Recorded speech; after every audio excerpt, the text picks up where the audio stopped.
Contrary to what you might have heard, Red Dead Redemption isn't just Grand Theft Auto 4 with horses. The numerous similarities between the two games are obvious, especially where the HUD and controls are concerned. But there are enough improvements and new features here to ensure that Red Dead can still surprise you. Relax! How you? Sure. Somewhere between a threatening stare and the soldier's arm to the teeth? Yeah, you had me. You play as John Marston, a former outlaw who's trying to put his past behind him and be a family man. He's a very likable protagonist. Unfortunately for you, after years of running with a gang of criminals, he's also a great shot with any weapon that you put in his hands.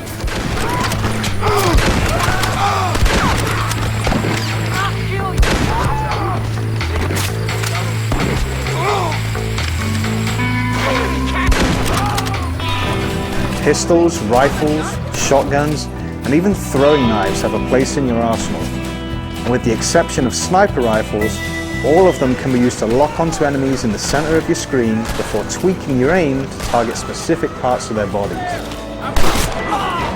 It's a system that worked well in GTA 4, and it's one that works even better here. Not only because the lock-on system has been made a little less forgiving, but also because in Red Dead, shooting at someone doesn't necessarily mean that you want to kill them. Now don't get yourself all angry now. If you decide to work as a bounty hunter at any point, which is one of many optional jobs and activities in the game, you earn twice as much money for bringing outlaws in alive as you do for killing them. And if you're challenged to a duel, you become more famous for shooting a gun out of an enemy's hand than you do for filling him with lead.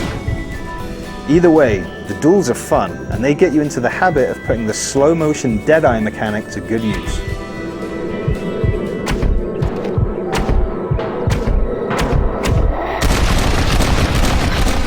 The concept of fame is an interesting one in Red Dead, because while it makes you more recognizable to complete strangers, how they react to you depends on a different measure of your character: honor. When you're not wearing a bandana to hide your identity, actions that are widely considered to be good or bad affect your honor rating accordingly. If you're a good guy, townsfolk will greet you and offer you discounts in their stores. But if you're a bad guy, they won't want to have anything to do with you.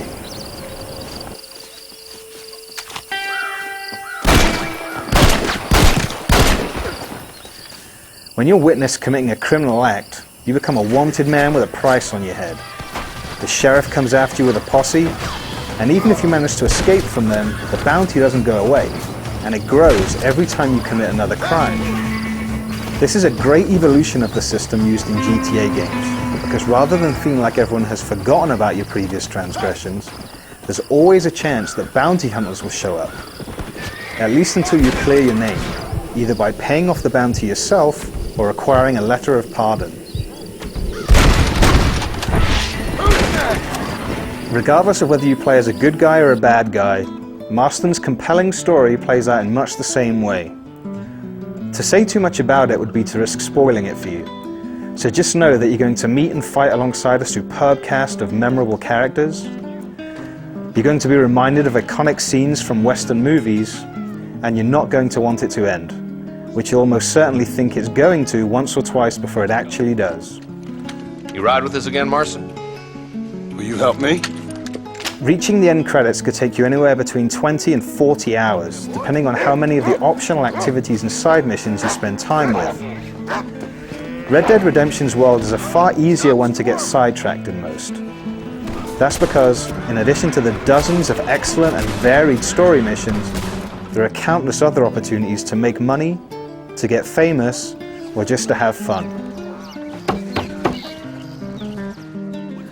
While you're in town, you might choose to play poker, blackjack, or liar's dice. And when you're in the middle of nowhere, opportunities for gunfights and the like have a habit of presenting themselves or even forcing themselves upon you. Random strangers in need of help can show up at any time. Thanks, sport. You are a true American hero. And while it's a little jarring to find 2 or 3 of them in the same predicament back to back, most of the time their requests are varied and fun for the short time that they take to complete. That's very sweet of you. Alternatively, you might choose to hunt some of the wildlife that helps to make Red Dead Redemption's world so believable. Beavers, birds, boars, bobcats, bears, buffalo, bighorn. There are loads of different species to keep an eye out for, and all of them can be hunted and cut up for valuable body parts. This is a messy one. Of course, some animals will hunt you as well. And if you're spotted by a pack of wolves or a couple of cougars before you spot them, you or your horse might come to an untimely demise. Your horse is your closest companion in Red Dead Redemption, and while keeping one long enough for it to become loyal will increase its energy bar so it can sprint for longer, you shouldn't get too attached to them. Not only can they be killed by outlaws and the aforementioned predators, but they also have a habit of behaving a little unpredictably at times. You might hitch one to a post and then find that it's moved when you get back. You might climb out of the saddle for a moment to pick an herb and find that your horse has disappeared when you get up again. Most of the time you can just whistle and your horse will come back to you from wherever it's ended up.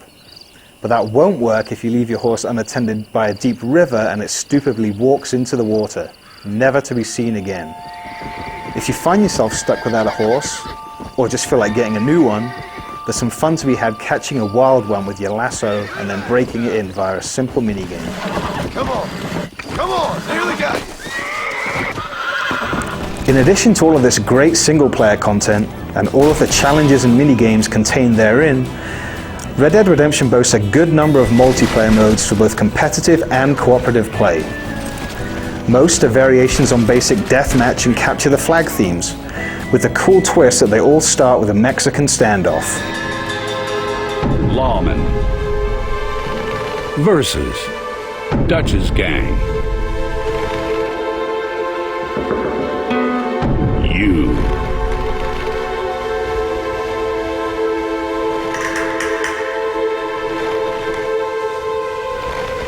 Prepare yourselves. Draw your gun. Your gang took victory in the showdown. There's also a free roam multiplayer option, which lets you take your persistent character, who levels up and gains access to better weapons and mounts, online with up to 15 other players and just do whatever you want.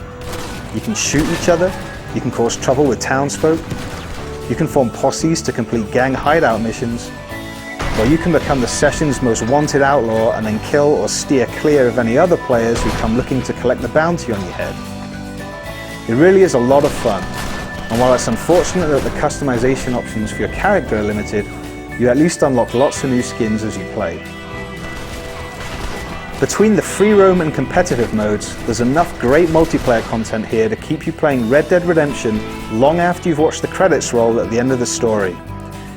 You'll almost certainly encounter some minor bugs and glitches during your time with Red Dead Redemption, but none of them are so significant that they detract from what is a very special game. Think about every great moment you remember from a spaghetti western. Put them all into one 20 to 40 hour epic feature. Picture yourself in the starring role, and you have some idea of what you can expect.